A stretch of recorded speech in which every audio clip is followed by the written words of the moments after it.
When you think of ancient Egypt, what comes to mind? Mighty pharaohs, golden thrones, and pyramids piercing the desert sky. But what if I told you there was a time when the pharaohs were little more than puppets, and the true rulers were foreigners? This was the reality during the Third Intermediate Period, around 1070 to 664 BCE. Egypt, once united and invincible, fractured into pieces. The north fell under the sway of Libyan warlords, descendants of mercenaries who had once served Egypt, but now carved out their own kingdoms.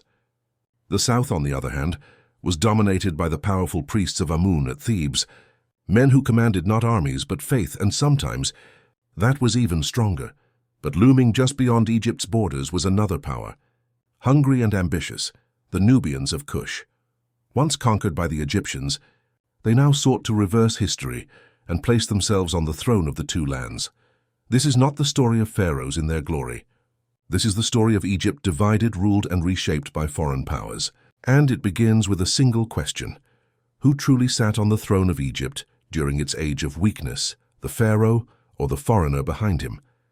As the fall of an empire rarely happens with a single event, but sometimes one death can symbolize the end of an era. When Pharaoh Ramesses V, the last ruler of the New Kingdom, died around 1070 BCE, he left behind a land in disarray. The once mighty Egypt that had conquered empires and commanded respect from the Mediterranean to the heart of Africa was now hollow at its core. The central authority collapsed. In the north, the delta was filled with military garrisons dominated by Libyan generals, men whose families had migrated into Egypt generations earlier, men who were once soldiers for hire, but now sought to rule as lords. Meanwhile, in the south, far from the delta, Thebes became the stronghold of the high priests of Amun. These priests held not only the wealth of the temples, but also the hearts of the people, effectively making them kings in everything but name. Egypt was no longer one kingdom. It was two powers, two centers, two rival visions of authority. The golden age of pharaohs had ended, replaced by a patchwork of rulers, each vying for legitimacy, each convinced they were the true heirs to Egypt's destiny. And in this fractured land the door had been opened. For outsiders watching Egypt's weakness, the chance to strike had finally come. They came as outsiders. They stayed as neighbors, and eventually, they ruled as kings. For centuries, Libyan tribes had wandered along Egypt's western frontier. At first they were viewed as raiders, then as mercenaries. Pharaohs of the New Kingdom hired Libyan warriors to fill the ranks of their armies, rewarding them with land in the Nile Delta. Over time, these foreign soldiers settled, married Egyptians, and raised children who spoke the language of the Nile. On the surface, they blended in, but beneath that surface, their identity as Libyans remained. By the time of Egypt's fragmentation, these Libyan clans were no longer humble immigrants. They were military chiefs, armed with troops loyal not to the pharaoh but to their own families. And with the pharaoh's authority broken, nothing stood in their way. Slowly, the Libyans transformed themselves from hired hands into power brokers. They commanded the garrisons, controlled trade in the delta, and claimed the titles of princes and governors. They ruled not as servants of Egypt, but as masters of their own domains.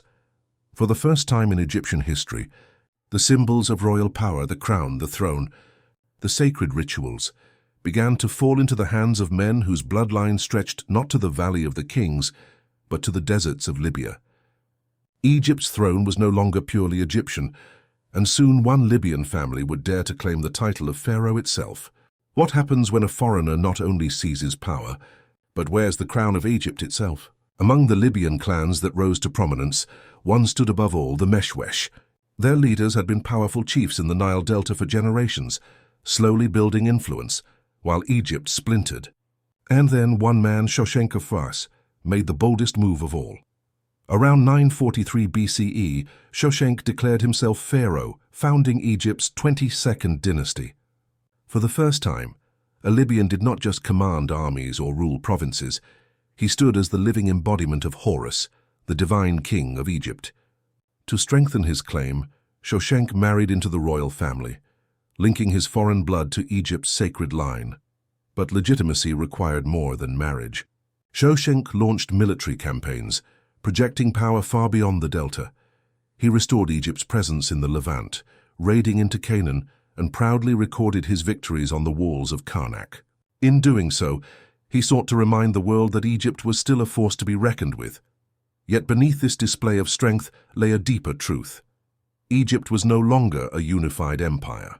Shoshenq's dynasty never truly controlled the whole land. Other Libyan princes ruled their own territories like miniature kings, and in Thebes, the priests of Amun continued to defy Pharaoh's authority. Shoshenq may have worn the double crown, but Egypt itself was fractured, its throne powerful in name but fragile in reality, and the cracks would only grow wider. In the north, the Libyans wore the crown, but in the south another power ruled, not with armies but with faith. While Libyan warlords and dynasties carved up the delta, the holy city of Thebes became a kingdom of its own. Here the high priests of Amun controlled unimaginable wealth. Temples stretched for miles, filled with offerings of gold, grain, and land. The priests commanded not just rituals, but entire provinces. In truth, they were kings cloaked in the robes of religion. The god Amun had always been central to Egypt's identity, but in this age of division, his cult became a rival to Pharaoh himself. The priests claimed they spoke with the voice of the divine, and many Egyptians, especially in the south, believed them more than any foreign-born pharaoh in the north. Thebes and its priesthood were not content to bow to Libyan rulers. Instead, they forged alliances, installed their own daughters as gods' wives of Amun, a sacred title that gave them both spiritual and political authority. With each passing generation, the priests tightened their grip, acting like monarchs in everything but name. So Egypt was split.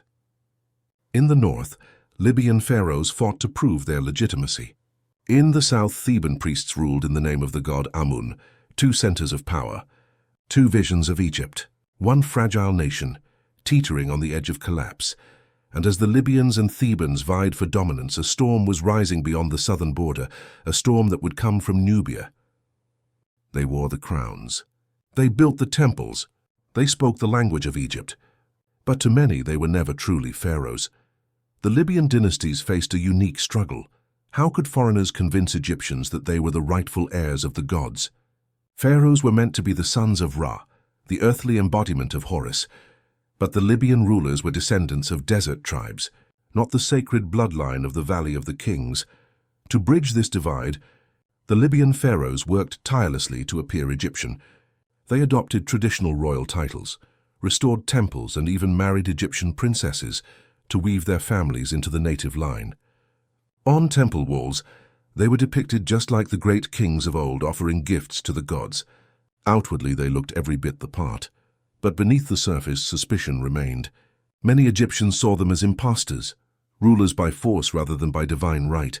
And worse, the Libyan rulers themselves weakened their legitimacy by dividing power among their relatives.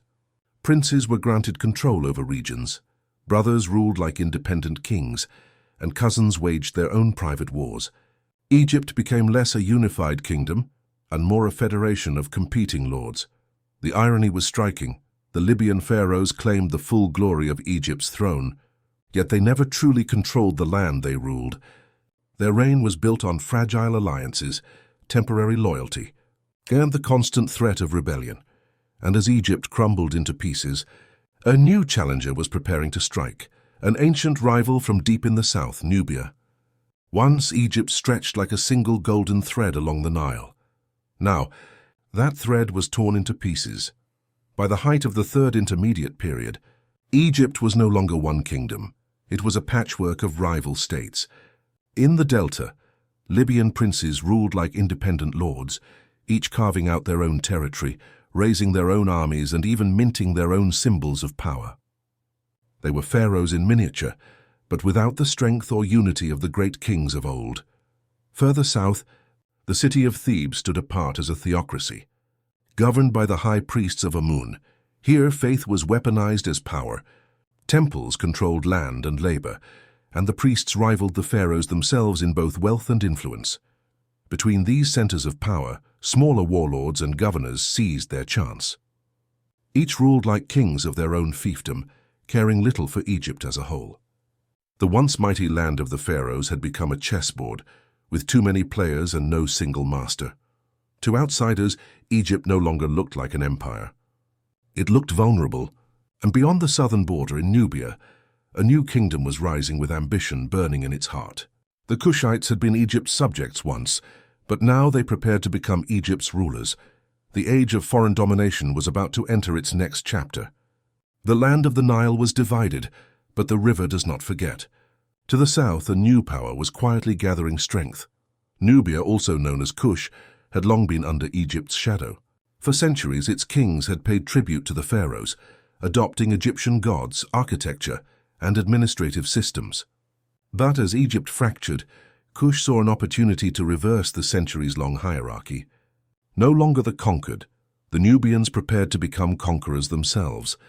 The kings of Kush were brilliant strategists and devout worshippers of Amun, mirroring the religious practices of Thebes. This shared faith gave them a claim that resonated with Egyptians. They could present themselves as rightful heirs to the gods' favor. Even in a land that was foreign to their bloodline, Kushite armies were disciplined, well-trained and fiercely loyal to their king. Unlike the Libyan lords, whose power was often fragmented by internal rivalries, Nubia had a united command, a single vision, to seize the throne of the two lands, and in the coming decades, the Kushites would make their move, challenging the Libyan pharaohs in the north and asserting themselves as pharaohs of Egypt. The question looming over the Nile was clear. Who would control the fate of this ancient land, the fractured rulers of Egypt or the rising power from the south? When Egypt was fractured, the south saw its chance, and one king dared to dream of uniting the land under his rule. Paye, the ambitious king of Kush, ruled from Napata with a vision that went far beyond Nubia. He saw a divided Egypt, torn between Libyan lords in the delta and the priests of Thebes, and recognized an opportunity to seize what generations of Kushite kings had only dreamed of: the throne of the pharaohs. In 727 BCE, Pa led his army northward, not as a mere raider, but as a conqueror claiming divine authority. He moved strategically, gaining the submission of Egyptian cities without unnecessary bloodshed. Many northern rulers, facing his disciplined forces and aware of the chaos around them, chose to submit rather than fight. Paye's campaign was as much political as military. He presented himself as the champion of Amun, the god of Thebes, gaining legitimacy in the eyes of Egyptian priests and people alike. His victories were recorded in the monumental Victory Stela of Pa, a testament to a foreign king claiming Egypt not by birth, but by divine sanction. Through cunning strategy and religious legitimacy, Pa succeeded where many others had failed. He brought much of Egypt under Kushite control. For the first time in centuries, a ruler from beyond Egypt's southern borders ascended the throne, demonstrating that power in this fractured land belonged not to heritage alone, but to vision, strategy, and the favor of the gods. For the first time, the crown of Egypt rested on the head of a Kushite king, a foreigner who claimed the land not by conquest alone, but by divine right. After Pa's successful campaign, the Kushite dynasty, known as the 25th dynasty, ruled Egypt from Thebes in the south to Memphis in the north. These pharaohs were more than conquerors, they were restorers. They rebuilt temples, renewed religious rituals, and emphasized the worship of Amun, blending Nubian traditions with Egyptian culture to legitimize their rule. Their reign marked a remarkable fusion. Nubian kings adorned in traditional Egyptian regalia, depicted on temple walls offering gifts to Egyptian gods, while still maintaining Nubia as the heartland of their power. Cities like Thebes and Memphis once again flourished under strong, centralized leadership, but now under rulers whose ancestors had been subjects of Egypt, not its lords. Yet legitimacy was fragile. Egyptian nobles and priests, especially those loyal to Libyan pharaohs, often resisted Kushite authority. While the Nubian kings projected power and piety, beneath the surface there simmered tension, rivalries, secret rebellions, and questions of loyalty. Egypt's throne had changed hands, but the land itself remained divided in spirit. The Nubian pharaohs would leave a lasting legacy, proving that outsiders could rule as pharaohs, but their story was also a reminder that Egypt's strength always depended on unity, not just the crown worn by a king. Egypt's throne had changed hands, But the battle for its soul was far from over. Even as the Nubian pharaohs established control over much of Egypt, the north remained a hotbed of tension. Libyan princes entrenched in the delta refused to fully submit. They had ruled their provinces for generations, commanding armies, collecting taxes, and enjoying semi-autonomous power. For them, the Nubian pharaohs were outsiders who threatened their dominance. The clash was inevitable. Skirmishes erupted between Nubian forces, marching from the south, and Libyan garrisons defending the north. These conflicts were not just about territory. They were about legitimacy, tradition, and identity. Could foreign kings truly be pharaohs? Or was Egypt still the rightful domain of its native elites? Religion played a pivotal role in these struggles. The Kushite rulers leaned on the priesthood of Amun in Thebes, portraying themselves as divinely sanctioned kings. In contrast, some northern Libyan leaders sought support from local deities and regional cults, emphasizing their claim to the land through military strength and ancestral ties. This rivalry fragmented Egypt further, creating a patchwork of loyalties. Towns and cities often switched allegiances, depending on which army or priestly faction seemed stronger. Egypt had become a chessboard of competing powers, where the true ruler was determined not just by blood or title, but by strategy, alliances, and the ever-shifting favor of the people. And while Libya and Nubia fought for supremacy, a far greater threat loomed on the horizon, from the powerful Assyrian Empire to the east, ready to exploit Egypt's weakness. As Egypt tore itself apart, the eyes of a distant empire fell upon the Nile. By the late 8th century BCE, the mighty Assyrian Empire had become an unstoppable force in the Near East. With disciplined armies, advanced iron weaponry, and ruthless generals, they were a power to be feared. And Egypt, divided between Libyan princes in the north and Nubian pharaohs in the south, appeared vulnerable, a prize ripe for conquest. Assyria's intervention was not just military, it was strategic. They exploited the fragmentation of Egypt, forming alliances with dissatisfied nobles, and striking where Egypt's internal divisions were weakest. Cities that once swore allegiance to Nubian pharaohs suddenly found themselves under the shadow of Assyrian armies. For the Nubian kings, this was a new kind of challenge.